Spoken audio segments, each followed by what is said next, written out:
आज की बड़ी खबर है जेल में बंद माफिया डॉन मुख्तार अंसारी की मौत को लेकर। आज ये मौत बड़ा सियासी इशू बन गई। हालांकि पोस्टमार्टम की जो रिपोर्ट आई है, शुरुआती रिपोर्ट में कहा गया कि मुख्तार की मौत की वजह हार्ट अटैक है, लेकिन पहले उसके परिवार वालों ने इल्जाम लगाया कि मुख्तार को जेल में स्लो पॉइजन देकर मारा गया। और इसके बाद Samajwadi party, BSP, Congress, RJD से लेकर असदुद्दीन ओवैसी सब ने जहर के नाम पर योगी आदित्यनाथ की सरकार को घेरा। अखिलेश यादव, शिवपाल यादव, रामगोपाल यादव, मायावती, तेजस्वी यादव सब ने चुनाव के वक्त मुख्तार अंसारी के मौत को राजनीतिक साजिश करार दिया। इन सब की मांग है कि मुख्तार की मौत की जांच कोर्ट की निगरानी में होनी चाहिए। हालांकि जांच के आदेश हो गए। जुडिशियल मजिस्ट्रेट मुख्तार अंसारी की मौत की जांच करेंगे, 1 महीने में रिपोर्ट देंगे, लेकिन सियासत तब तक रोज चलेगी। क्योंकि आज जुमे का दिन था, जुमे की नमाज होनी थी, इसलिए सरकार ने पूरे यूपी में अलर्ट जारी किया।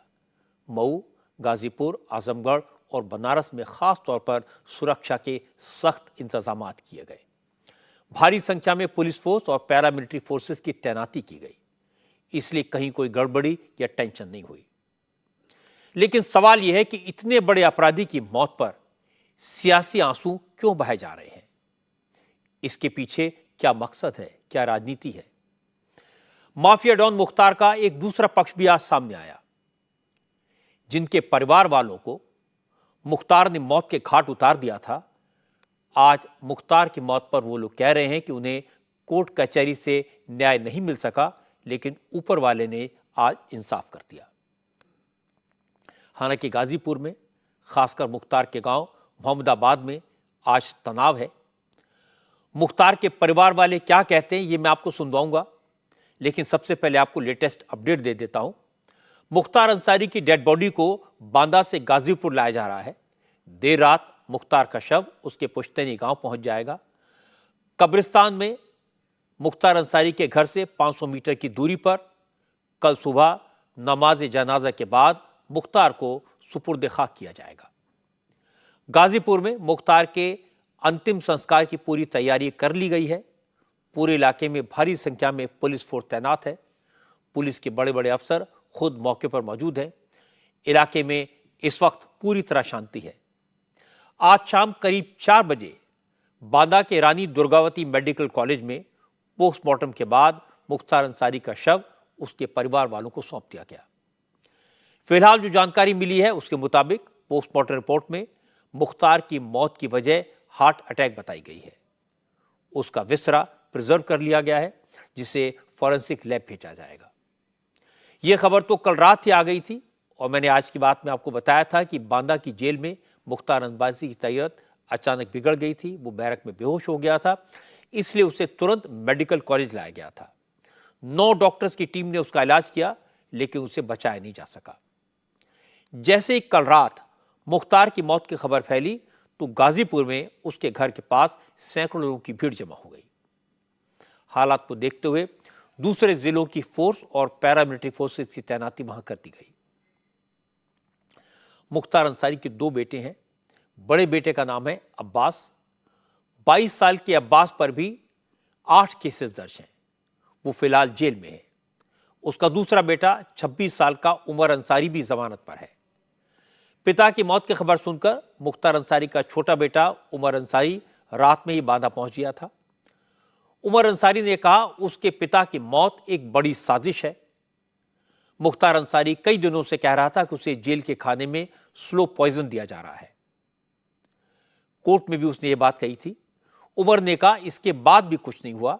सरकार ने उसके पिता का ठीक से इलाज नहीं करवाया। 4 दिन पहले उन्हें हॉस्पिटल से जबरदस्ती वापस जेल भेज दिया गया और 2 दिन के भीतर ही उसके पिता का इंतकाल हो गया। उमर अंसारी ने जिला प्रशासन को चिट्ठी लिखकर अपने पिता का पोस्टमार्टम एम्स के डॉक्टर से कराने की मांग की थी। हालांकि जिला प्रशासन ने लखनऊ से आए डॉक्टर से ही उसका पोस्टमार्टम कराया, शव परिजनों को सौंप दिया। पोस्टमार्टम के वक्त मुख्तार का बेटा उमर अंसारी वहां मौजूद था।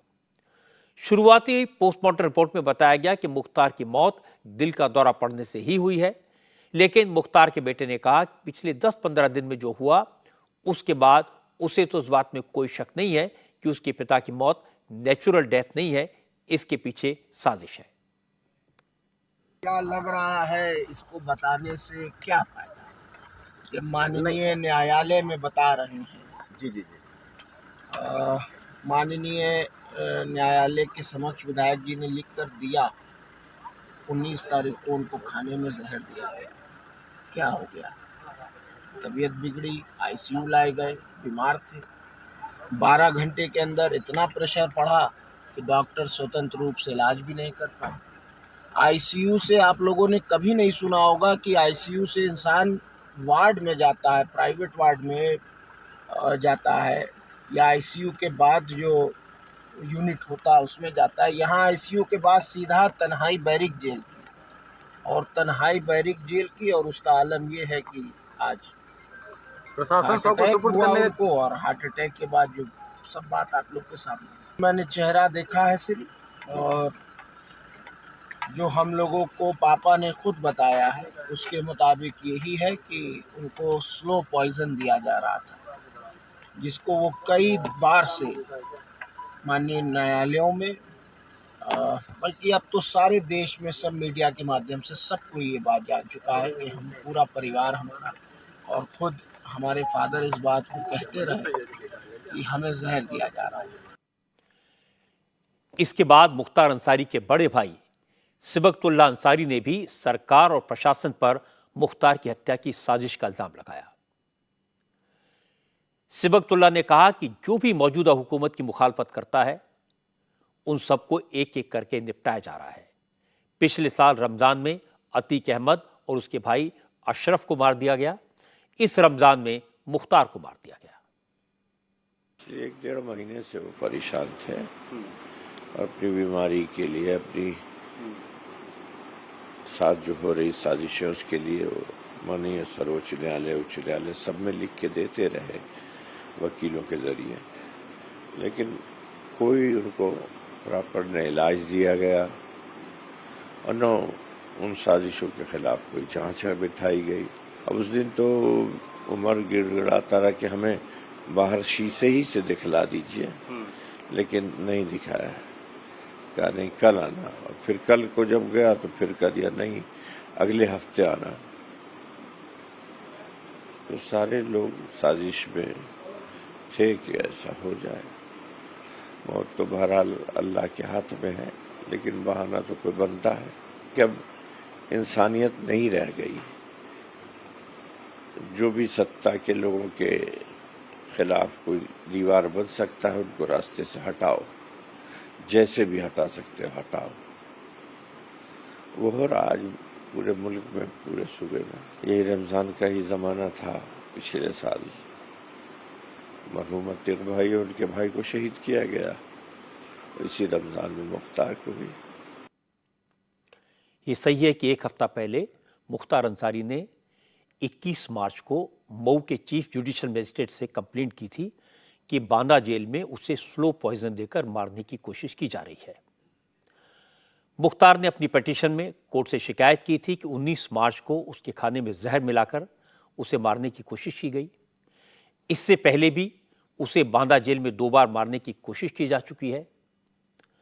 मुख्तार ने अपनी पिटीशन में जम्मू कश्मीर के lieutenant governor Manoj Sinha, BJP supported MLC Brajesh Singh, BJP MLA Sushil Singh और स्पेशल टास्क फोर्स की एडीजी अमिताभ यश पर अपनी हत्या की साजिश का इल्जाम लगाया था। इसके बाद मुख्तार की 25 मार्च को जेल में तबीयत बिगड़ी, उसे हॉस्पिटल में भर्ती कराया गया। इलाज के बाद उसे वापस जेल में शिफ्ट कर दिया गया और 48 घंटे के बाद उसकी मौत हो गई। इसीलिए अब उसके परिवार वाले इल्जाम लगा रहे हैं कि मुख्तार की हत्या हुई है, लेकिन हकीकत यह भी है कि जेल मैनुअल के मुताबिक हर हफ्ते एक बार परिवार वालों से मुख्तार की बात करवाई जाती थी। पिछले हफ्ते उसके बेटे उमर ने मुख्तार से बात की थी, जिसमें मुख्तार ने इस बात का जिक्र किया था कि वो इतना कमजोर हो गया है कि वो उठ बैठ नहीं सकता, बिना सहारे के खुद खड़ा नहीं हो पाता। मुख्तार ने अपने बेटे को बताया था कि वो बार बार बेहोश हो जाता है, इसी टेलीफोनिक कॉन्वर्सेशन की रिकॉर्डिंग मेरे पास में है और मैं आपको सुनवा देता हूं। हेलो। जी बाबा, अस्सलाम वालेकुम। आप ठीक हैं? हाँ बाबू ठीक है।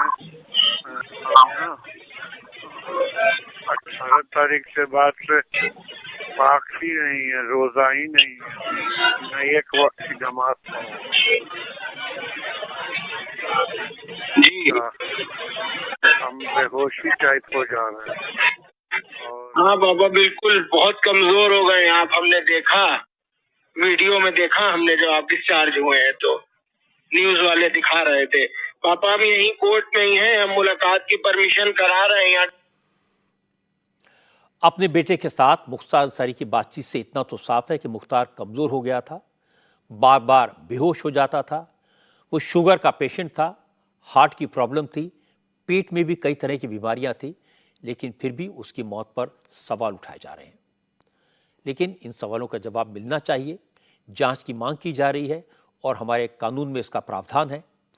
अगर किसी कैदी की पुलिस की हिरासत में या जेल में मौत होती है तो उसकी मैजिस्ट्रियल जांच होती ही है। गाजीपुर के चीफ जुडिशियल मैजिस्ट्रेट ने इंक्वायरी कमेटी बना दी है जो 1 महीने के भीतर मुख्तार अंसारी की मौत की जांच करके अपनी रिपोर्ट सबमिट करेगी। जब जांच रिपोर्ट आएगी तो सारी शंकाएं या आशंकाएं दूर हो जाएंगी। कुछ लोग कह रहे हैं कि मुख्तार की मौत इंसानियत की हत्या है। इससे लोगों में नाराजगी है, कानून से लोगों का भरोसा उठा है। लेकिन गाजीपुर और उसके आसपास के इलाकों में कहीं कोई नाराजगी दिखाई नहीं दी।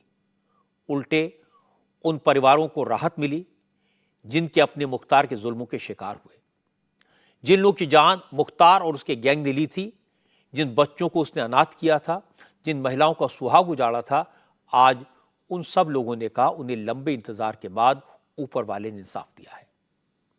मुख्तार अंसारी पर बीजेपी के विधायक कृष्णानंद राय की हत्या करने का इल्जाम था। 2005 में कृष्णानंद राय को उसने गोलियों से छलनी कर दिया था। कृष्णानंद राय की बुलेट प्रूफ कार पर 400 राउंड से ज्यादा गोलियां चलाई गई थी। उनके साथ 6 लोग और भी मारे गए थे। उसकी बॉडी से 67 गोलियां मिली थी। कृष्णानंद राय की हत्या के बाद उनकी चोटी भी काट ली गई थी। उस वक्त यूपी में मुलायम सिंह यादव की सरकार थी। तब राजनाथ सिंह ने 14 दिन तक वाराणसी में धरना दिया था। उसके बाद भी मुख्तार अंसारी को कृष्णानंद राय की हत्या के केस में आज तक सजा नहीं हुई, क्योंकि जो गवाह थे वो या तो मार दिए गए या फिर डर के कारण गायब हो गए। इसीलिए आज जब मुख्तार अंसारी की मौत की खबर आई तो कृष्णानंद राय की विधवा अलका राय अपने बेटे पीयूष राय को लेकर काशी विश्वनाथ के दर्शन करने पहुंची। अलका राय ने कहा कि आज उनके साथ भगवान ने न्याय किया है, इसीलिए वो बाबा के दर्शन के लिए आई। मैं हमेशा दर्शन करने आती हूँ। आज का दिन हमारे लिए बहुत खास का दिन था। वो तो भगवान बाबा विश्वनाथ को पूरा भरोसा था। आज बाबा के विश्वनाथ की कृपा से मुझे न्याय मिला है, क्योंकि सीबीआई कोर्ट से भी हम लोग हार गए थे। आज योगी और मोदी जी का देन है जो कि आज हमको न्याय मिला। इसको देखने का क्या सवाल है। ये सबसे पहले तो जितने बच्चे, जितने परिवार अनाथ हुए हैं, उसको बड़ा खुशी की बात है कि आज वो अपने को गर्व महसूस करते हैं कि ऐसे अपराधी का यहाँ से अंत हुआ है, इस धरती से बोझ खत्म हुआ है। कृष्णानंद राय विधायक थे, बड़े नेता थे, इसलिए उनकी हत्या के केस की चर्चा खूब हुई। लेकिन मर्डर के ऐसे दर्जनों केस हैं जिनमें मुख्तार का नाम था, लेकिन न किसी को इंसाफ मिला, न उनकी चर्चा हुई। 2009 में मऊ के ठेकेदार अजय उर्फ मन्ना सिंह की हत्या मुख्तार अंसारी ने करवाई थी। मन्ना सिंह ए ग्रेड के ठेकेदार थे, लेकिन मुख्तार अंसारी उन पर लगातार ठेकेदारी छोड़ने का दबाव बना रहा था। जब मन्ना सिंह पीछे नहीं हटे तो 2009 में मुख्तार अंसारी ने हमेशा के लिए मन्ना सिंह को रास्ते से हटा दिया। इस केस में भी अब तक इंसाफ नहीं मिला। आज जब मुख्तार अंसारी की मौत की खबर आई तो मन्ना सिंह की वाइफ मंजू सिंह और बेटा रोने लगे। मंजू सिंह ने कहा, देर से ही सही, इंसाफ तो होकर रहता है। सूचना फोन आता था और हम नंबर देखते थे, लेकिन मेरे पति उठाने नहीं देते थे, अपने उठाते थे। फिर हमको पता भी चल गया कि मतलब ऐसी ऐसी बातें हैं। उस दरमियान क्या पता जब धमकी आती थी, क्या वहाँ उनको ये थे कि काम छोड़ दो, अपने हिसाब से रहना सीखो, हर चीज मतलब यही सब था, नहीं तो हम मरवा देंगे, मार देंगे। तो इनका ये था कि हम मर जाएंगे लेकिन काम नहीं छोड़ेंगे, मेरे बीवी बच्चे परिवार कहाँ जाएंगे। हमको अंदर से बहुत शांति और सुकून मिला है और बहुत हम अंदर अंदर खुश है। मैं हमको खुशी की आंसू आ रहे। ऐसे एक नहीं दर्जनों परिवार हैं जिन्हें आज राहत मिली, जिनके दिल से माफिया का खौफ आज खत्म हो गया। हालांकि लोगों ने उम्मीद ही छोड़ दी थी कि उन्हें कभी इंसाफ मिलेगा। उन्हें कभी नहीं लगा कि मुख्तार से जुल्मों से उन्हें छुटकारा मिलेगा। मुख्तार अंसारी सिर्फ क्रिमिनल नहीं था, वो नेता भी बन गया था। उसके पास दोनों तरह की बेखौफ पावर थी और पूर्वी उत्तर प्रदेश के मऊ, गाजीपुर, बनारस, आजमगढ़ के इलाकों में उसकी दहशत थी। जिसने उसे चैलेंज किया वो मारा गया, जिसने उसके सामने सिर उठाने की कोशिश की उसे कुचल दिया गया, जिसने गवाही देने की कोशिश की वो गायब हो गया। वो इस इलाके में जो चाहता था करता था और राजनीतिक पार्टियां उसके प्रभाव का इस्तेमाल करती थी। मुख्तार वोट दिलवाता था और बदले में उसे पॉलिटिकल पैट्रोनेज मिलता था। मुख्तार अंसारी का राजनीतिक प्रभाव कितना था, इसकी बानगी यह है कि वो जेल में रहकर भी 3 बार विधानसभा का चुनाव जीता। मुख्तार 5 बार विधायक रहा, 2 बार बीएसपी के टिकट पर और 3 बार इंडिपेंडेंट। उसके बड़े भाई सिबगतुल्लाह मोहम्मदाबाद सीट से विधायक रहे। अब इस सीट पर सिबगतुल्लाह का बेटा सोहेब अंसारी एमएलए है।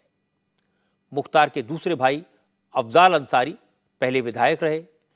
फिलहाल वो गाजीपुर सीट से बीएसपी के सांसद हैं और अब समाजवादी पार्टी के टिकट पर गाजीपुर से लोकसभा का चुनाव लड़ रहे हैं। जिस मऊ सीट से खुद मुख्तार 5 बार विधायक रहा, उसी सीट से अब उसका बड़ा बेटा अब्बास अंसारी मऊ से ओम प्रकाश राजभर की पार्टी का एमएलए है। अब इसके बाद क्या ये कहने की जरूरत है कि बीएसपी हो, समाजवादी पार्टी हो या फिर ओम प्रकाश राजभर की पार्टी, सब ने वक्त और ज़रूरत के हिसाब से सियासी फायदे के लिए मुख्तार का साथ लिया और उसका साथ दिया। इसीलिए जेल में मुख्तार की मौत पर सबसे ज़्यादा हल्ला इन्हीं पार्टियों ने मचाया। सबसे पहला रिएक्शन अखिलेश यादव का आया। अखिलेश ने ट्विटर पर लिखा कि हर नागरिक की जान की हिफाजत करना सरकार की जिम्मेदारी होती है, लेकिन यूपी में बीजेपी के राज में लोग जेल के भीतर भी मारे जा रहे हैं। अखिलेश ने लिखा, जो हुकूमत लोगों की रक्षा न कर सके उसको सत्ता में रहने का कोई हक नहीं है। अखिलेश ने यूपी में हो रही मौतों की जांच सुप्रीम कोर्ट से कराने की मांग की।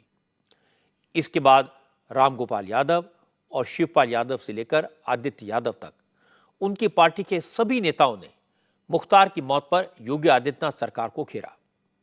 रामगोपाल यादव ने कहा, पहले अपराधी से समाज को बचाने के लिए जेल में डाला जाता था, अब जेल में अपराधी मारे जा रहे हैं, जेल में भी कोई महफूज नहीं। मुख्तार अंसारी जी ने कोर्ट में पेशी के दौरान लिखित रूप से कहा था और जिस तरह से उनकी तबीयत बिगड़ने पर उनका बेटा गया मिलने उनसे बांदा जेल में, जहां और अस्पताल में भी मिलने नहीं दिया। क्रिटिकल स्थिति में हो कोई बाप और लड़के को न मिलने दिया जाए तो संदेह उत्पन्न नहीं करता है। कभी ऐसा होता है। ये अजीब स्थिति है कि लोगों को अब डर लगने लगा है कि जेल में जाने के बाद बजाय बाहर रहें, मुकदमा हो, जो कुछ हो, क्योंकि जेल में जाके तो किसी विरोधी को मारा जा सकता है। अच्छा ये बताइए, उनकी मृत्यु के बाद पूर्वी उत्तर प्रदेश में सब में दफ़ा 44 लगा दी गई।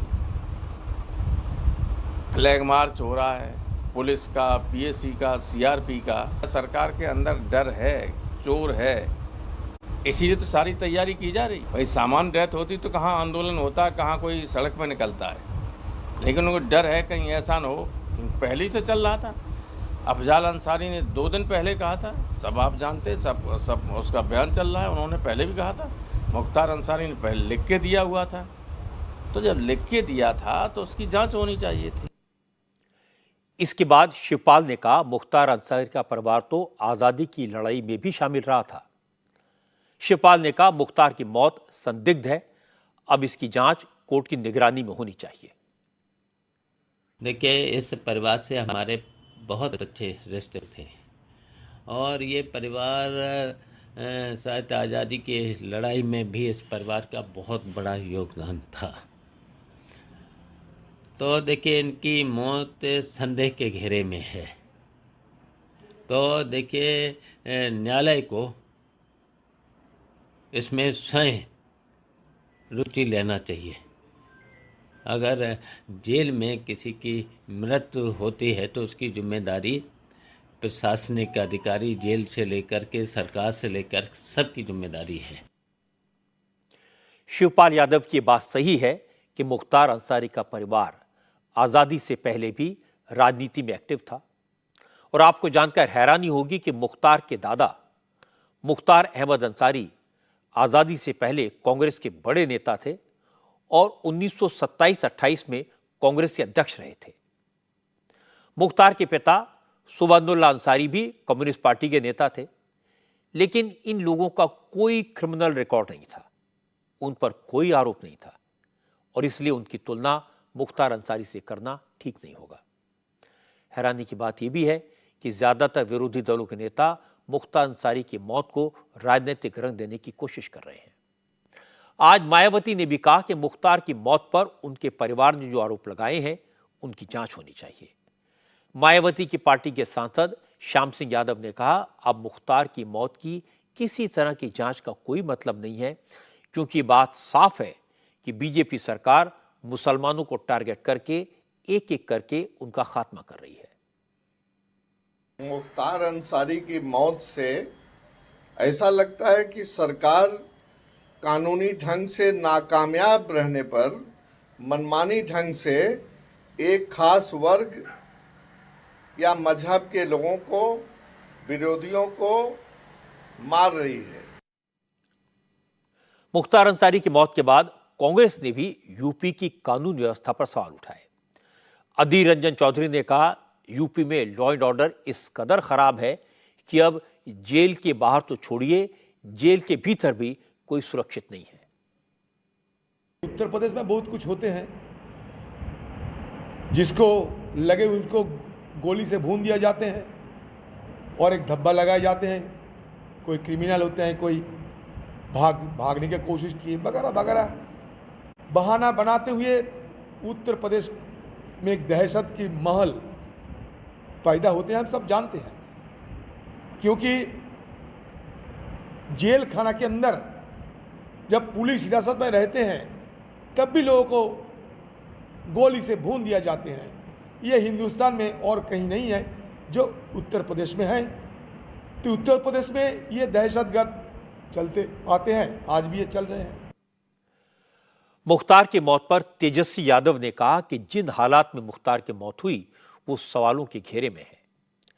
तेजस्वी ने पूछा जब मुख्तार का परिवार उनको जेल में जहर दिए जाने की शिकायत कर रहा था तो यूपी सरकार ने इस शिकायत को गंभीरता से क्यों नहीं लिया। तेजस्वी की बात को आगे बढ़ाते हुए उनकी पार्टी के सांसद मनोज झा ने कहा कि यूपी एक अजीब राज्य बन गया है जहां अब हर मौत पर शक होता है। उत्तर प्रदेश एक अलग किस्म का राज्य बन गया, एक पैटर्न है, मौत और हत्या का फर्क मिट गया, बस इतना ही कहना। तेजस्वी यादव ने भी संवैधानिक संस्थानों को इसमें हस्तक्षेप करने की बात की और संज्ञान लेने की बात की। देखिए, सीधी सी बात है, मैंने कहा ना, मेरे नेता से इतर नहीं कहा, मौत और हत्या का फर्क जब मिट जाए तो अराजकता होती है, पता नहीं क्या कहें। असदुद्दीन ओवैसी की बात भी सुनने लायक है। मुख्तार की मौत पर उन्होंने कैसे रिएक्ट किया। हैदराबाद में जुमे की नमाज में तकरीर के बाद ओवैसी ने कहा जब परिवार ने मुख्तार को जहर देने की शिकायत की तो फिर जांच क्यों नहीं हुई। अब उनकी मौत हो गई तो सवाल क्यों नहीं उठने चाहिए। जब उनकी फैमिली कह रही है कि उनको स्लो पॉइजन दिया गया है, जिसकी वजह से उनकी मौत हुई है, और उनके बड़े भाई जो एमपी हैं वो ये कह रहे हैं कि जिस जेल से अस्पताल को लेकर गए वहां पर वो कंसर्न डॉक्टर्स नहीं थे जो पॉइजन उनको दिया गया, और उसके बाद उनको फौरन 1 दिन के अंदर या 2 दिन के अंदर वापस हॉस्पिटल जेल भिजा दिया गया, जिससे उनकी मौत वाकई में हुई है। तो मैं ये चाहूँगा कि इसकी एक सही तरीके से इंडिपेंडेंट इंक्वायरी हो। ठीक है, कोर्ट ने उनके ऊपर सेंटेंस दिया उनको, मगर आपकी कस्टडी में है, जुडिशियल कस्टडी में है, और ये तो दूसरा वाकया है। इसमें पॉलिटिक्स क्या है? इसमें पॉलिटिक्स क्या करना है? इसमें तो सच्चाई को जानना है, जस्टिस करना चाहिए। ओवैसी की बात सही है कि मुख्तार अंसारी की मौत किन परिस्थितियों में हुई, इसकी जांच होनी चाहिए। मौत की असली वजह का पता लगाया जाना चाहिए। ये नेचुरल जस्टिस का प्रिंसिपल है और हमारे कानून में इसका प्रावधान भी है, इसीलिए जांच हो रही है। लेकिन जांच के बहाने मुख्तार अंसारी जैसे माफिया डॉन के प्रति सहानुभूति जताना, वोटों की राजनीति करना, ये ठीक नहीं है। चाहे अखिलेश यादव हो या मायावती, दोनों के राज में मुख्तार अंसारी को प्रोटेक्शन मिला और उसने नियम कानून की जरा भी परवाह नहीं की। वो तस्वीरें कौन भूल सकता है जब 2005 में मऊ में दंगे हुए और मुख्तार अंसारी खुली जीप में बैठकर हथियार लहराते हुए पूरे शहर में घूम रहा था। उस वक्त मुलायम सिंह की सरकार थी। जब 2007 में मुख्तार जेल में था तो दर्जनों गाड़ियों के काफिले के साथ मूंछों पर ताप देता हुआ डीजीपी के ऑफिस पहुंचता था। उस वक्त मायावती मुख्यमंत्री थी। तब किसी को न्याय की फिक्र नहीं हुई, किसी ने नियम कायदों की बात नहीं की।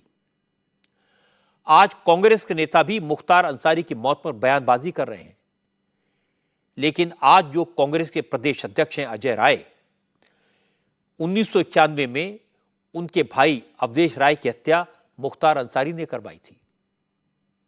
32 साल तक न्याय नहीं मिला, तब किसी ने आवाज नहीं उठाई।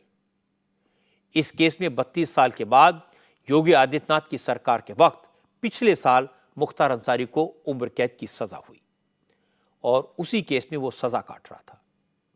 2005 में मुख्तार जेल में था और उसके गुंडों ने AK-47 से धुआंधार फायरिंग करके बीजेपी विधायक कृष्णानंद राय समेत 7 लोगों की हत्या की। इस केस का एकमात्र गवाह बचा था शशिकांत राय, उसकी भी 2006 में हत्या करवा दी गई। ठेकेदार मन्ना सिंह की हत्या करवाई और फिर इस केस में गवाह राम सिंह मौर्य की हत्या भी करवा दी। 1988 में 2 पुलिस वालों पर फायरिंग करके वो हिरासत से भागा। एएसपी पर जानलेवा हमला किया।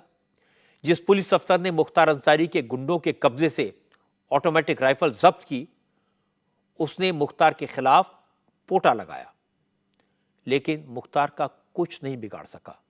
उल्टे पुलिस अफसर को नौकरी छोड़नी पड़ी। मुख्तार जेल से बैठकर मर्डर करवाता था। जेल में उसका राज चलता था। उसके लिए बैडमिंटन कोर्ट बनाया गया था। तमाम तरह की सुविधाएं दी गई थी। उसके खिलाफ 37 साल में मर्डर, किडनैपिंग, जमीनों पर कब्जे और वसूली के 66 मुकदमे दर्ज हुए, लेकिन किसी भी मामले में सजा नहीं हुई। जब योगी आदित्यनाथ की सरकार आई तो एक मामले में पंजाब पुलिस उसे ले गई और कांग्रेस की सरकार ने मुख्तार को यूपी गवर्नमेंट को सौंपने से इनकार कर दिया। सुप्रीम कोर्ट तक केस लड़ना पड़ा। उसके बाद उसे बांदा की जेल में लाया गया, लेकिन बांदा जेल में भी उसने अपना कारोबार शुरू कर दिया। तब पुलिस वालों पर एक्शन हुआ। पिछले 5 साल में मुख्तार अंसारी को 30 साल पुराने 8 मामलों में सजा हुई। न्याय का सिलसिला शुरू हुआ था और उसे मालूम था वो अब कभी जेल से छूट नहीं पाएगा और जेल में मिलने वाली उसकी सुविधाएं बंद हो गई थी। इसीलिए परेशान था, बीमार था। उम्र 63 साल की थी, लेकिन शुगर का पेशेंट था, हार्ट की प्रॉब्लम थी, इसलिए उसकी मौत शॉकिंग नहीं है। मुझे नहीं लगता कि इस तरह के हार्डकोर क्रिमिनल की मौत पर बहुत ज्यादा आंसू बहाने की किसी को जरूरत है। लेकिन फिर भी जो लोग उसकी मौत की असली वजह जानना चाहते हैं, उन्हें इस इशू पर सियासत करने के बजाय जुडिशियल मजिस्ट्रेट की जांच की रिपोर्ट का इंतजार करना चाहिए।